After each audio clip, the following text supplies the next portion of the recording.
Hey guys, what's up? My name is Art and welcome to another comic book trade paperback review. I got this idea from one of the YouTubers I watch called Low Budget Comics. Low Budget Comics and things. And he was every week he has a dollar bin haul, his regular comics, dollar bin haul, and library pickups. And so what happened was he showed like the dollar book that he bought of this one comic. I was like, oh, that's kind of neat. I didn't know about this, and I was intrigued.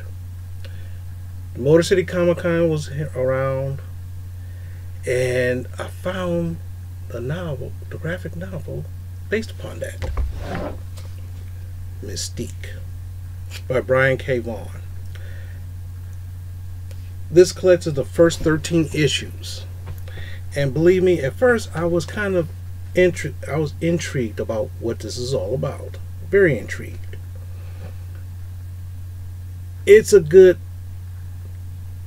I don't want to say a spy kind of, written like a spy movie. It's not like that. It has the feel of a spy movie, but it's not.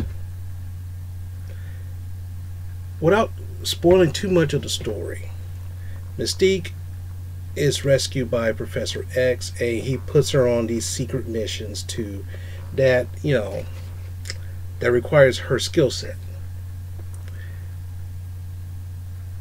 in the hopes of, if she does it, he'll get her technically a pardon for all of her crimes. Oh, goodness. I'm filming this kind of late. Now, what happened is that she started doing it, and there's another organization by this group led by this guy called the Quiet Man. And he's making her a double agent. So I don't know, out of the first 13 issues, I keep saying episodes, it's like, to me, it's an episode. It's a common goal where, let's take one of the X-Men's and X Factor's greatest villains and put her in situations where she technically have to do hero stuff. Because, like, for example, in the 80s, she was part of Freedom Force, which they were government agents, which are not necessarily heroes, but you had to do what the government tells you. But now she's doing stuff for the greater good for all mankind and mutant kind as well. And the idea was that she is not supposed to kill anybody. That's even more dangerous because she's an assassin, a spy and assassin, and she's not supposed to kill anyone. What she does, and they seem to turn a blind eye to that, but it's kind of neat. It's pretty thick. I got this for maybe $6, $7 maybe. This book is about $24. $24 book. I got it for like $6 or $7, maybe even 10 at tops. So it's a pretty good deal. The story is really good. The artwork changes between most stories because of different artists and stuff like that. And what happened is that one lesser known fact about Mystique is that people know about it, but they seem to forget, is that the clothes, that's actually her skin. That's actually her skin, because she's a shapeshifter. So every time you see her with clothing, it's actually her skin to make look like clothing. That's pretty freaking radical. And I remember years ago they mentioned that, but they kind of explicitly said that here. Plus, the X-Men movies were Rebecca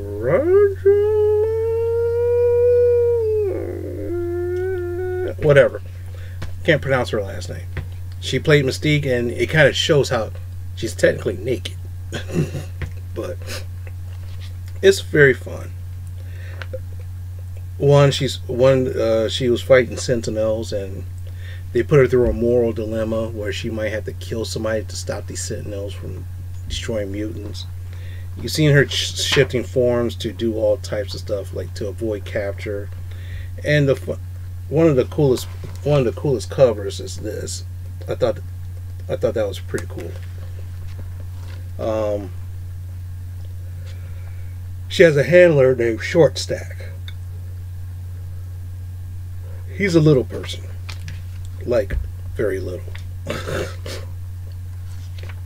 And, and then Forge makes an appearance in this series, as well as he provides her with her tech. One person, it was funny. Let's see. Trying to see. One time in one of the books, she shape-shifted to something like this, and I was like, "Wow! I'd never seen anybody do anything like that before." And of course, she tries to play her sexuality a little bit, which is also pretty funny.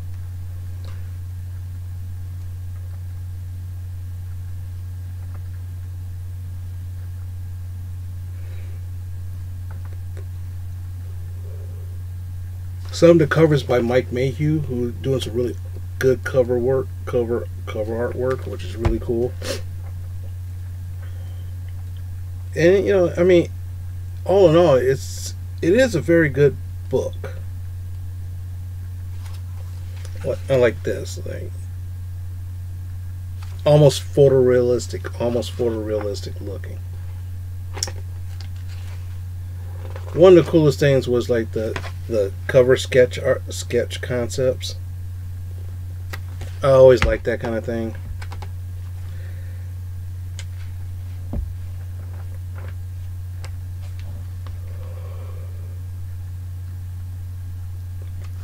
One of the stories is the fact that she had a night off, and her and Forge was hanging out, and they get an alert that this kid was they did an Amber Alert on a kid. When they found out the kid was a mutant, they said, "Okay, let's try to help this kid out." Turns out the kid had a third eye, but the kid was being very seditious. Sorry, not seditious. What's that word for it? He's an ass. He's total jackass. He can control men, so he was technically forcing men to do his bidding. He forced his father to kidnap him and to take him away from his mother, because his mother didn't let him do anything. And the funny thing, he doesn't affect women. And the funny thing is just that he was like, oh, he dropped in video games like Virtual Fighter, which I'm like, whoa, I haven't heard that in a long time. But I mean, if you're looking for something really offbeat, somewhat spy-ish, kind of, but not so much spy-ish. She's not like James Bond kind of thing, but something along the similar veins. This is a very good book to read, and I do recommend it. The Warren Show recommends Mystique graphic novel. Now I'm gonna try to find the part 2, because I'm interested in this story. Of course, if I had to pay $25 to get the next one, I might do it. But if I can get it for cheaper, even better. One more time, the Warren Show recommends this book, Mystique. Have a great, if you actually read the stories, read any of this, let me know down below what you think. If you're interested in reading it, let me know what you think. With that being said, thank you very much for watching this video. Like, comment, I can tell it's late because I can't talk. Like, comment, subscribe. Share this video with your friends, your fiends, and the sicko down the street. And with that being said, thank you very much for watching. Hope you have a great day, a better night, and a better week. See you in the next one.